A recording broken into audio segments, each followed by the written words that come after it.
É interessante que muitas empresas e muitos locais eles têm um departamento de manutenção. E o departamento de manutenção ele é diferente do departamento de descarte, porque na manutenção a gente recupera coisas. No departamento de descarte não. A gente realmente joga as coisas fora porque elas já não têm mais utilidade. E é interessante que Deus ele também tem um setor de recuperação, de restauração no seu reino. E hoje, meditando ali na palavra, né, pedindo para que ele falasse com a gente e nos desse uma orientação, eu abri ali a Bíblia em Jeremias, capítulo 18, que fala sobre o oleiro e o barro. E aí Jeremias, capítulo 18, versículo 1 diz o seguinte: O Senhor deu outra mensagem a Jeremias: Desça até a casa do oleiro e eu lhe falarei ali. Fui à casa do oleiro e o encontrei trabalhando na roda. Mas o vaso de barro que ele estava fazendo não saiu como desejava. Por isso ele amassou o barro e começou novamente. Então o Senhor me deu essa mensagem: Ó Israel, acaso não posso fazer com vocês o mesmo que o oleiro faz com o barro? Como o barro está nas mãos do oleiro, vocês estão nas minhas mãos. Se eu anunciar que uma nação ou o reino será arrancado, derrubado e destruído, mas essa nação abandonar seus maus caminhos, não a destruirei como havia planejado. E se eu anunciar que plantarei e edificarei uma nação ou reino, mas essa nação praticar o mal e não quiser me obedecer, não abençoarei como havia declarado. Portanto, Jeremias, vá e proclame a todo o povo de Judá e aos habitantes de Jerusalém: Assim diz o Senhor, planejo calamidade para vocês, e não o bem. Por isso cada um abandone seus maus caminhos e faça o que é certo. No versículo 12 vem a resposta do povo. Não perca seu tempo, o povo respondeu. Continuaremos a viver como quisermos e a seguir os desejos teimosos de nosso coração perverso.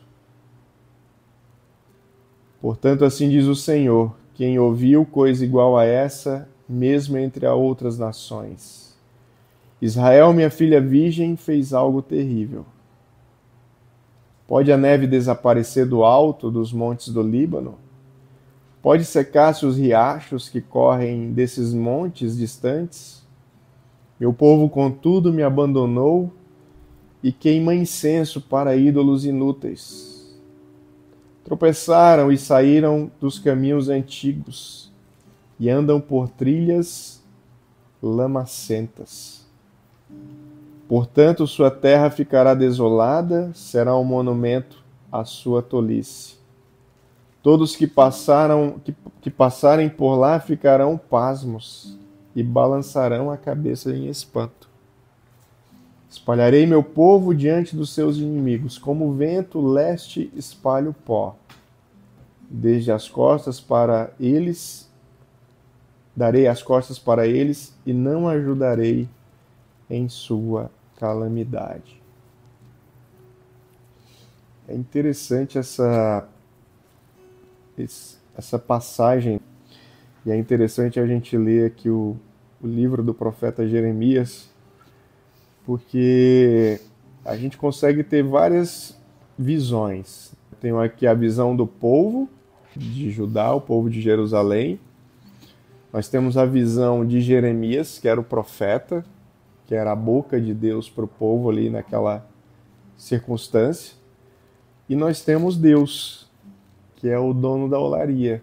Nós temos o Deus que governa e reina sobre tudo isso, né? Sobre todos, sobre as regiões.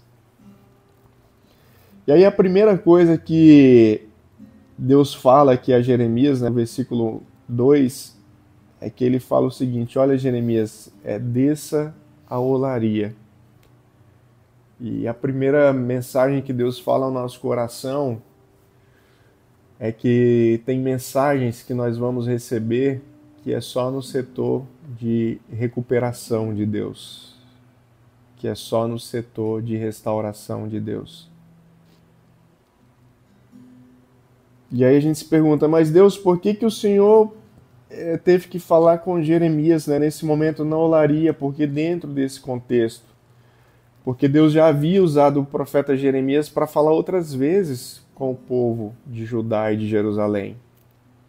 Na verdade, se você olhar o livro de Jeremias, Deus está o tempo todo alertando eles, Deus está o tempo todo falando com eles.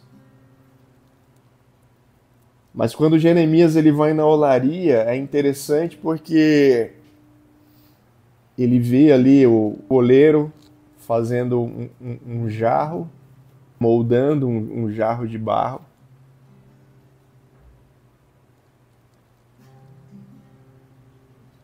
E a olaria ela traz vários significados, porque primeiro para o barro ser moldado ele tem que estar úmido, ele tem que estar molhado.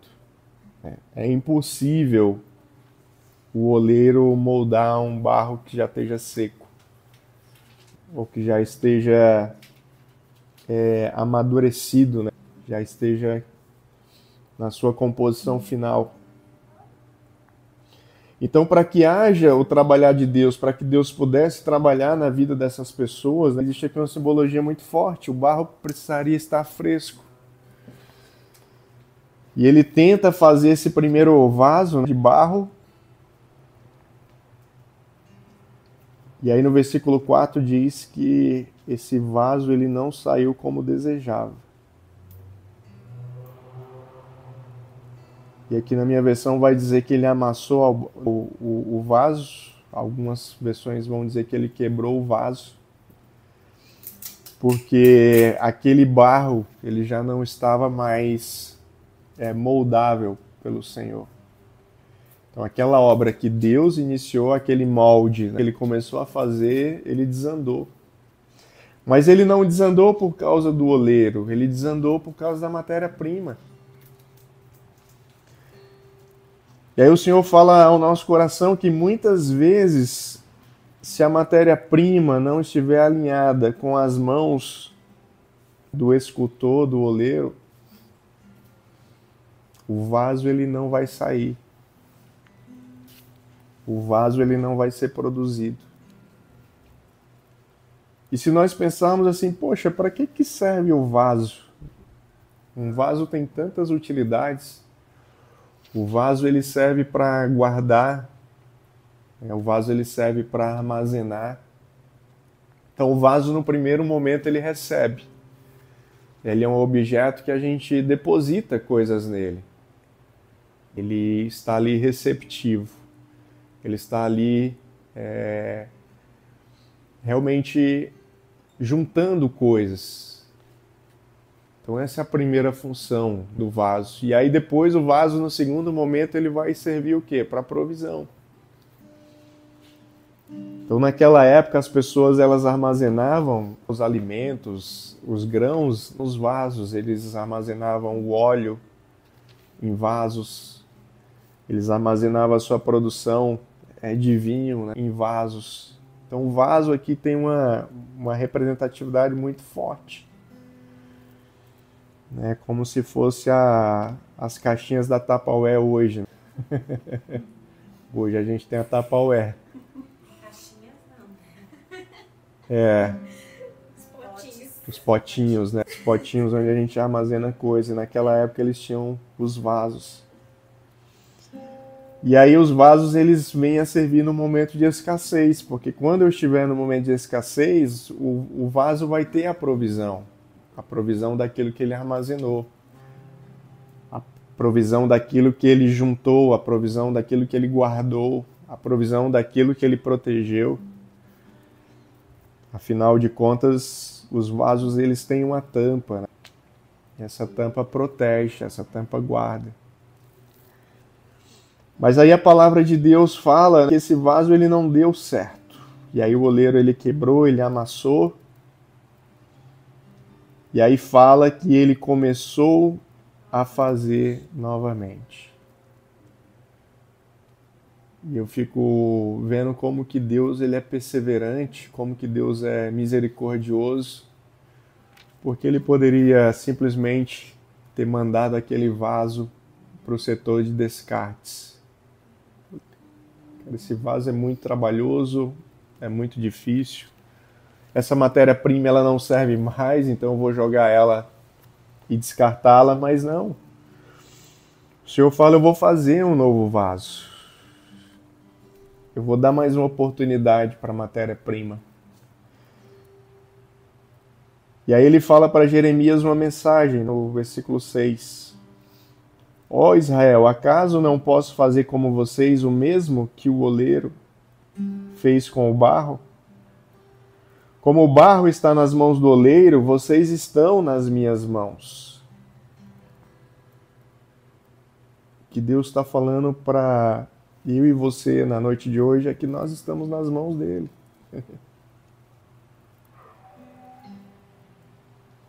E eu sei que às vezes não é fácil, irmãos, a gente estar nas mãos de Deus, porque estar nas mãos de Deus significa ser moldado por Ele.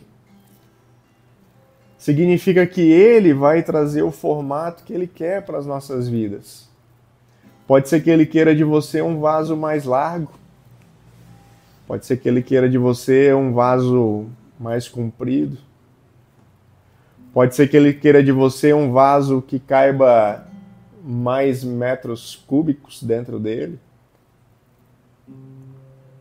Pode ser às vezes que você seja um vaso menor. Mas aqui o importante não é o tipo do vaso e nem o tamanho do vaso. Porque a gente não é menos importante se a gente é um vaso maior ou um vaso menor. Porque não é isso que Deus está falando. O foco não é esse. O foco da palavra dele é o seguinte: você está nas mãos do oleiro? Nós estamos nos permitindo ser moldados por Deus? Eu acredito que quanto mais nós nos colocarmos nas mãos de Deus, maior vai ser a obra que Ele vai fazer nas nossas vidas. E às vezes a gente olha para um outro vaso e fala assim, nossa Senhor, por que aquele vaso é tão diferente? Por que aquele vaso é tão bonito? Por que aquele vaso tem tantos detalhes, Deus? E aí o Senhor vai responder assim para a gente, porque Ele deixou trabalhar na vida dele. Porque Ele deixou eu moldá-lo. E quanto mais Ele deixava eu moldá-lo, mais detalhes eu produzia nele. Quanto mais Ele deixava eu modificá-lo, mais ele se desenvolvia, mais aquele vaso ia tomando formas.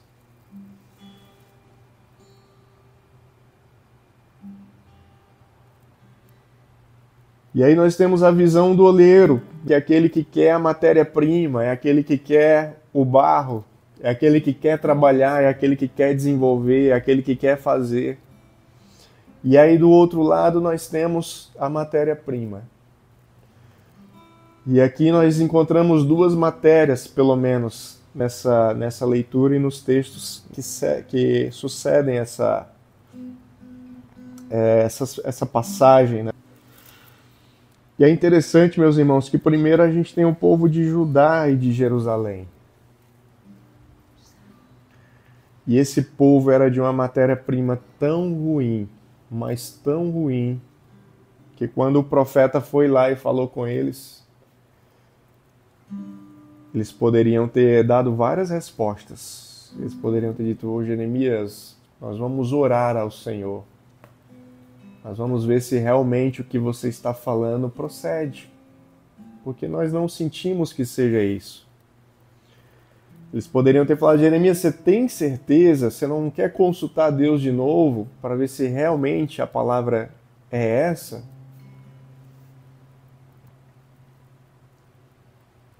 Poderiam ter sido várias respostas, mas aí no versículo 12, por que a matéria era tão ruim?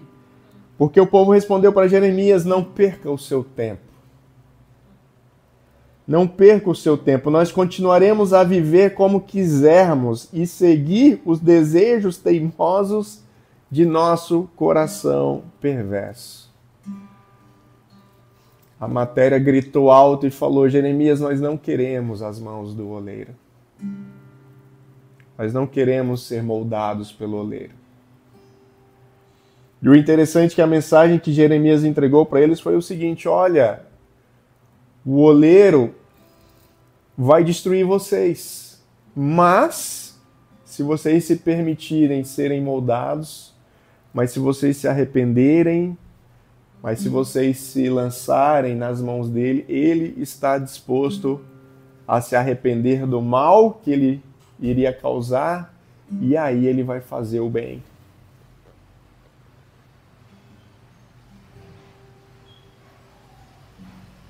E é interessante que mesmo diante dessa mensagem, aquelas pessoas falaram: não, nós continuaremos a seguir os desejos teimosos do nosso coração perverso. Então eles sabiam que eram maus, eles sabiam que estavam em desobediência com a palavra de Deus. E aí, meus irmãos, eu estava refletindo e pensando assim com Deus, falei: poxa, Deus, é tão simples. A única coisa que o Senhor queria era obediência.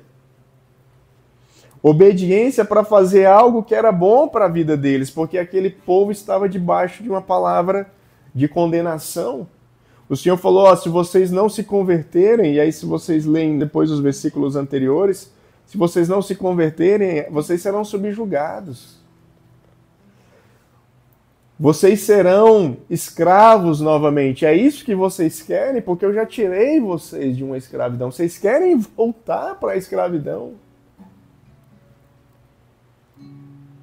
E é tão interessante, meus irmãos, porque o nosso coração, ele é tão enganoso, ele é tão maldoso, porque aqui nesse momento, representado por essas pessoas, o coração delas preferiu voltar para o local de desobediência, voltar para os seus próprios prazeres, voltar para a sua própria direção, do que estarem alinhados com o coração de Deus.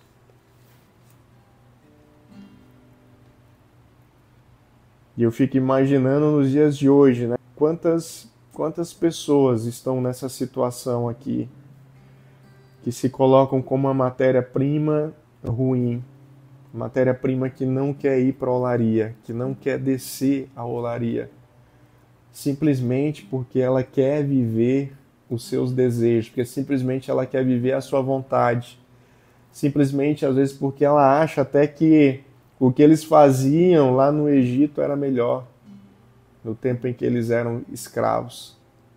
Achavam que eram livres, mas eram escravos. E aí mesmo depois de terem experimentado, né, o livramento de Deus e os milagres que Deus promoveu na vida deles e a provisão que Deus deu, nunca faltou nada para esse povo. Pelo contrário, eles dominavam, eles governavam, eles tinham destaque diante de outras nações. Mas ainda assim eles resolvem desobedecer a Deus. Então a primeira visão que nós temos é de um Deus, de um oleiro, que tem um setor de restauração, que quer restaurar. E a segunda visão é de um povo que não quer ser restaurado. E aí nós temos a terceira e última visão da noite de hoje. E essa visão, ela se encontra lá em Jeremias capítulo 20. Nós vamos ler do versículo 1 até o 6, que diz o seguinte: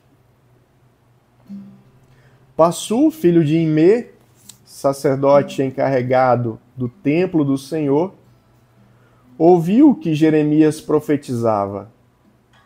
Mandou prender o profeta Jeremias e ordenou que o açoitassem e o pusessem no tronco, junto à porta de Benjamim, no templo do Senhor. No dia seguinte, Passu o soltou e Jeremias disse: Passu, o Senhor mudou o seu nome. De agora em diante você será chamado de homem que vive em terror. Pois assim diz o Senhor: enviarei terror sobre você e sobre todos os seus amigos. E você verá quando todos forem mortos pelas espadas do inimigo. Entregarei o povo de Judá ao rei da Babilônia, e ele os levará presos para a Babilônia e os atravessará com a espada. Entregarei Jerusalém nas mãos de seus inimigos, e eles saquearão todos os tesouros da cidade, as pedras preciosas, o ouro e a prata de seus reis, e levarão para a Babilônia.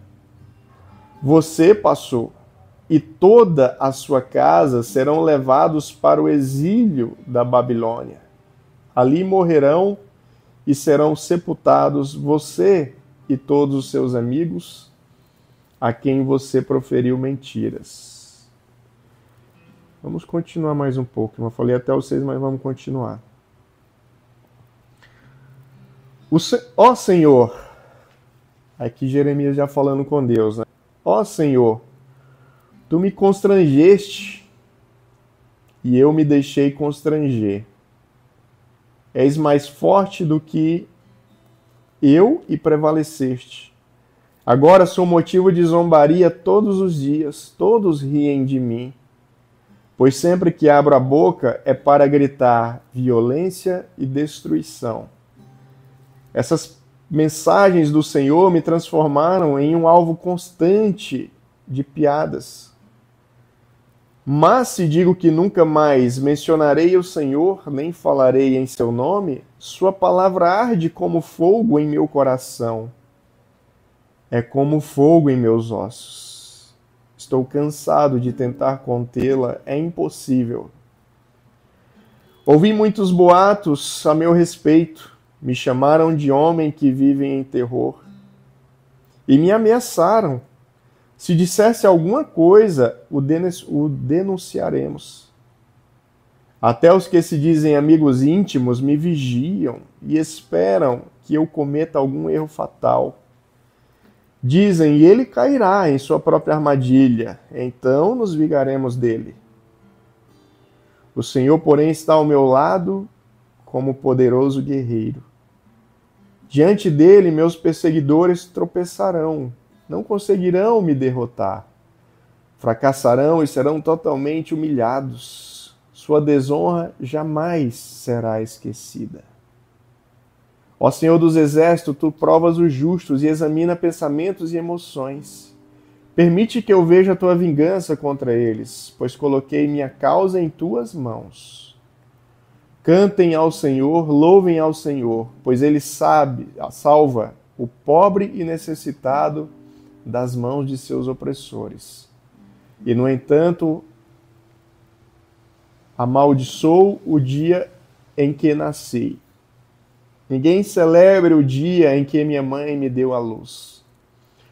Maldito o mensageiro que disse ao meu pai, tenho boas notícias. Alegrem-se, seu filho nasceu.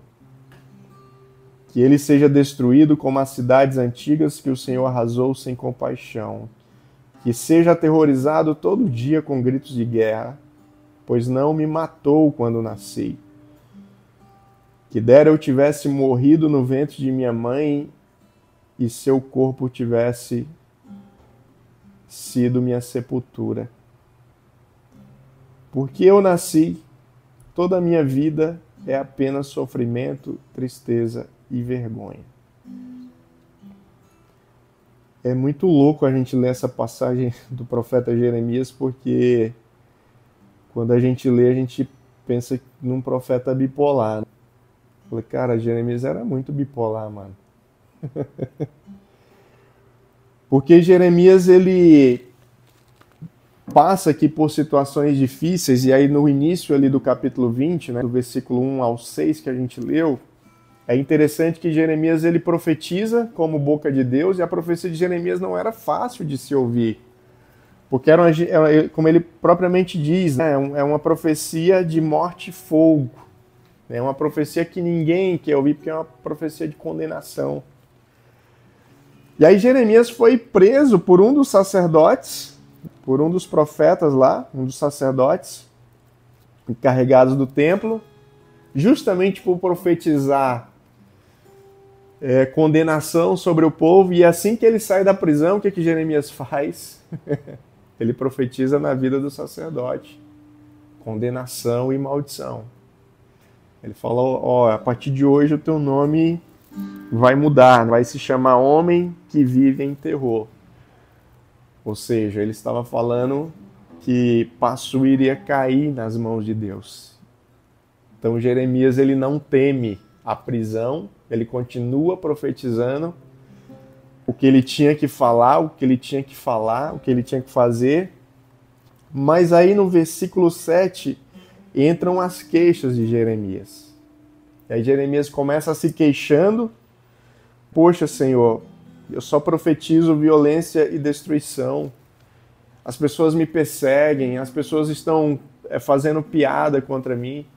E por que Jeremias virou motivo de piada? Porque as profecias que ele deu até aqui não estavam se cumprindo.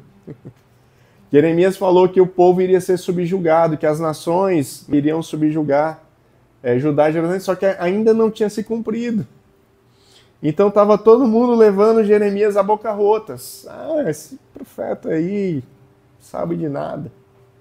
Por isso que eles respondem lá no versículo 12 do capítulo 18.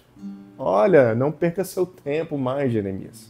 Chega de ficar falando aí. Nós vamos continuar sendo esse povo perverso aí que você disse que nós somos. E aí Jeremias ele vai se queixar diante de Deus, né? E ele fala, Deus, eu não aguento mais. Tá difícil essa vida de profeta. Tá difícil essa vida, Senhor. Eu não aguento. E aí o próprio Jeremias ele começa depois a se consolar. Ele fala que Deus ele é o vingador. Ele fala que o Senhor ele prova o justo. Ele fala que o Senhor examina os pensamentos e emoções, né, no versículo 12. Ele permite que eu veja a tua vingança contra eles, pois coloquei a minha causa nas suas mãos. E aí no 13 ele diz, cantem ao Senhor. Louvem ao Senhor, pois ele salva o pobre e necessitado das mãos dos seus opressores. E aí Jeremias parece que tem um momento de júbilo, de exaltação, ele vê em Deus realmente a proteção. E aí a partir do versículo 14, aí ele descamba de vez. Aí Jeremias amaldiçoa o dia que ele nasceu. Ele tem o desejo de que ele tivesse morrido no ventre da mãe, que ele nem tivesse vindo ao mundo, que a pessoa que deu a notícia para o pai dele, que abençoado era o dia por estar vindo um filho ao mundo, que aquele dia fosse amaldiçoado.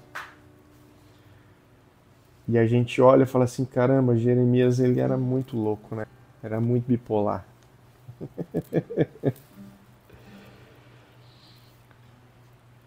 Mas aí o que Deus está falando para nós, irmãos, da noite de hoje? Nós temos 3 visões. A visão de Deus, do oleiro. Nós temos a visão do povo que se desviou dos caminhos do Senhor. E nós temos a visão de Jeremias. Profeta reclamão, chorão, mas que cumpria a palavra de Deus. Embora Jeremias levasse toda essa reclamação para Deus e ele falasse assim, poxa, eu estou cansado.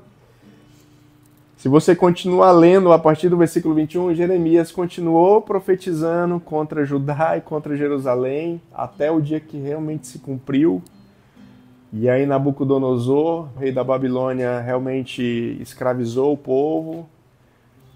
Quem não morreu para viver teve que se tornar escravo, era para ter a sua vida como prêmio. E aí Deus falou ao meu coração, meus irmãos, que muitas vezes a gente se encontra como Jeremias.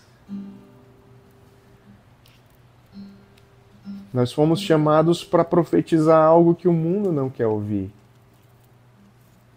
Nós fomos chamados para moldar barros através da palavra de Deus que não querem ser moldados, que dão trabalho para ser moldado. Vasos que muitas vezes a gente pega o barro, coloca ali nas mãos do Senhor, ou às vezes o Senhor nos usa para moldar aquele barro e aquele barro começa a ser moldado. E daqui a pouco tudo desanda. E aí a gente se coloca como Jeremias. Deus, dá logo um cabo nisso aí. Dá logo um cabo nesse povo, eu já estou cansado. Eu já não aguento mais. Jeremias não só aguentava profetizar a violência e a destruição, porque não estava se cumprindo. Porque ele não estava vendo ali até então o agir de Deus. E muitas vezes a gente tem profetizado algo, a gente tem sido alvo de profecia e a gente fica com o coração angustiado, assim como Jeremias. Porque muitas vezes a gente se torna alvo de piada. Ué, mas Deus não falou que ia fazer tal coisa na tua vida? Por que não aconteceu ainda? Ah, mas você não falou que Deus iria fazer tal coisa? E por que não aconteceu ainda? Então a palavra de Deus, meus irmãos, é que nós fomos chamados para fazer algo que poucos querem fazer. E nós fomos chamados para crer naquilo que também poucos creem. O chamado de Jeremias foi um chamado muito difícil.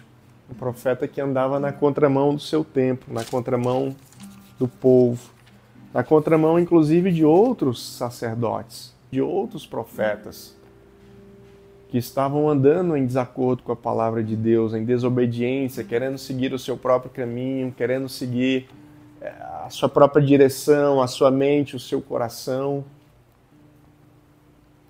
E a palavra de Deus para nós é o seguinte: eu quero vocês na olaria. A olaria, irmãos, não é o local de vitrine. A vitrine é onde se vende o vaso. O vaso, quando vai ser vendido, ele fica na vitrine. Mas o vaso, quando ele está sendo formado, ele fica na olaria. Ele fica escondido. Ele fica nas mãos do oleiro. E talvez hoje você esteja sentindo assim: Senhor, por que eu estou nesse lugar escuro, nesse lugar úmido, nesse lugar frio? É porque Deus está falando: filho, você está no local da olaria. Vai chegar um momento que nós vamos sair da olaria. O vaso ele vai tomar forma, vai ficar pronto, ele vai cumprir a sua função. Então esse vaso vai sair da olaria, mas ele vai sair da olaria a partir do momento em que o oleiro terminar de moldá-lo. Então eu queria que você inclinasse aí a tua cabeça para a gente orar em cima dessa palavra, para que você se coloque como um vaso nas mãos do oleiro, para que você se coloque como uma matéria-prima diante de Deus. E por mais que doa, por mais que às vezes seja difícil aceitar a vontade dele, que eu sei que é difícil, não é fácil. Principalmente quando somos alistados para andar na contramão do mundo, para fazer aquilo que poucos foram chamados para fazer. Mas que para a sua vida na noite de hoje seja motivo de honra nós estarmos na olaria. Porque o Senhor nos convidou para estarmos na olaria e nós falamos sim. Então, se nós estamos aqui é porque nós falamos sim ao chamado de Deus. Nós falamos sim, queremos ir à casa do oleiro. E a palavra do oleiro para a sua vida é: se lança nas minhas mãos. Se lança nos meus braços. Deixa eu tocar a sua vida. Deixa eu moldar você. Deixa eu te fazer um vaso novo, um vaso de honra. Deus está falando para você na noite de hoje que Ele te chamou para ser um vaso de honra e não um vaso de desonra. Deus está falando para você na noite de hoje que Ele te chamou para ser um vaso do seu reino. Um vaso que habita as regiões celestiais de Deus. Existem vasos, irmãos, que eles acumulam lixos, mas existem vasos que eles acumulam pedras preciosas. Existem vasos que acumulam especiarias. E o Senhor está falando para você na noite de hoje que você é um vaso que acumula especiarias. Especiarias aqui são especiarias espirituais que Deus está derramando sobre a sua vida. Então, toda vez que alguém olhar para você e quiser descaracterizá-lo e quiser falar algo contrário, saiba que você carrega as especiarias espirituais que Deus está derramando sobre você. Especiarias que ninguém carrega. Especiarias que você não vai encontrar no mercado clandestino. E nem nas feiras mais baratas. Porque aquilo que Deus está derramando sobre você custou um preço muito alto. Custou um preço de sangue para Jesus. Da mesma forma, meus irmãos, que muitos ali rejeitaram Jeremias, e da mesma forma que Jeremias foi preso, Jeremias ali é uma representação de Cristo. Cristo era o profeta na sua geração que as pessoas não levavam em conta, que as pessoas zombavam da sua palavra, que as pessoas menosprezaram o seu reinado. Mas ao terceiro dia ele ressuscitou. Ao terceiro dia a sua palavra se cumpriu. A palavra do profeta, do Filho de Deus, do profeta do Deus Altíssimo, ela se cumpriu. E o que Deus está falando para nós na noite de hoje é que a minha palavra, ela há de se cumprir. A minha palavra, ela há de se cumprir.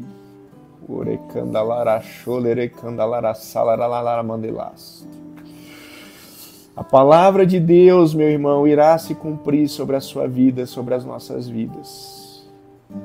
Não tenha medo, não tenha pressa. O Senhor tem o seu tempo. Nós estamos no tempo da olaria. Nós estamos sendo moldados pelo Senhor. Então não tenha pressa daquilo que Ele está fazendo em você.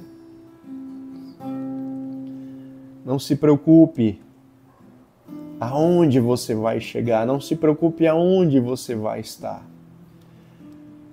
Apenas foque as suas atenções em estar nas mãos do oleiro e perceber o que ele está moldando em você. O que ele está criando a partir de você. O que ele está desenhando através de você. Você pode se perguntar para Deus hoje, Senhor, qual que é o desenho? Qual que é o formato que o Senhor tem para a minha vida, Pai? E a partir desse formato, irmão, que você sonhe, que você deseje, ser esse vaso que o Senhor está te mostrando exatamente como ele é, sem se preocupar com o que ele está moldando no vaso da direita ou vaso da esquerda, mas seja grato pelo vaso que ele está te formando. O Senhor está falando agora, irmãos, que ele não faz nenhum vaso igual. Todo vaso que Deus faz, ele é diferente. Às vezes eles são até parecidos, mas todos eles são diferentes. Não existem vasos gêmeos no reino de Deus. Você é um vaso único nas mãos do oleiro. Você é um vaso precioso nas mãos do oleiro.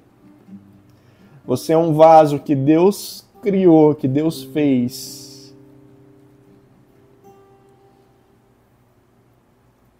E não tem molde.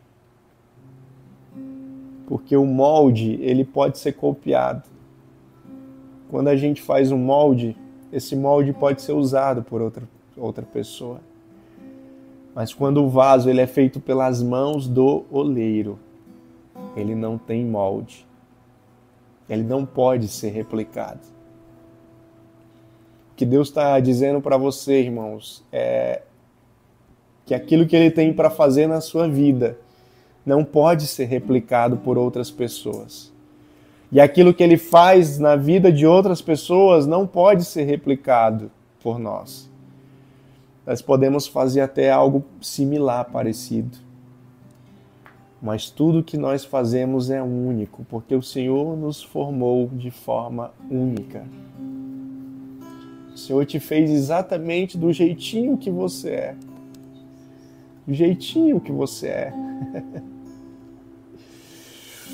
Senhor, nós queremos te agradecer, Pai, pela Tua palavra, nós queremos te agradecer pela mensagem que nos edifica, que nos cura, que nos limpa, que nos fortalece. Nós te agradecemos porque somos alvos do Senhor, do Teu amor, da Tua graça, Pai. Nós te louvamos porque estamos aqui, Pai, reunidos em família, reunidos em unidade, em uma casa que está sendo construída e edificada, Pai, nas mãos do oleiro.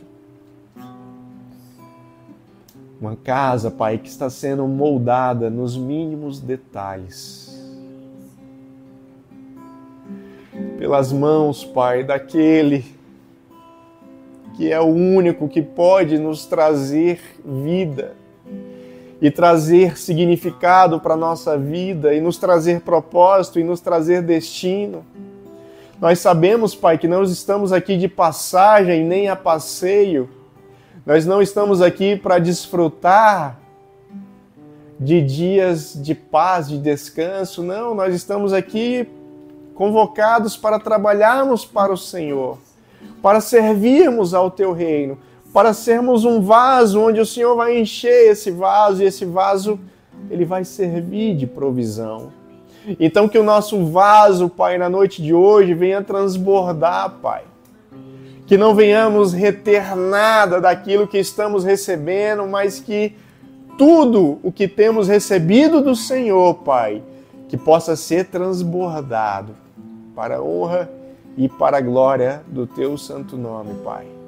Nós queremos transbordar, Pai, nos nossos familiares, nós queremos transbordar na nossa família, nós queremos transbordar no nosso trabalho, nós queremos transbordar na vida de amigos, nós queremos transbordar na igreja do Senhor, Pai. E que esse transbordar comece, Pai, a partir de hoje. A partir daqui, Pai. A partir daqui. Que possamos começar a transbordar, Pai. E que o Senhor bote pessoas ao nosso redor para que a gente transborde sobre a vida delas.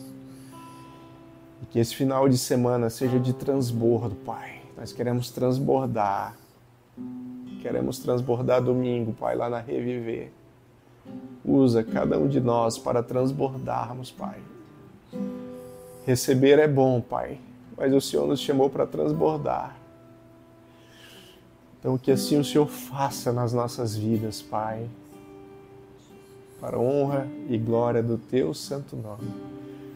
Assim nós oramos, agradecidos em nome de Jesus. Amém.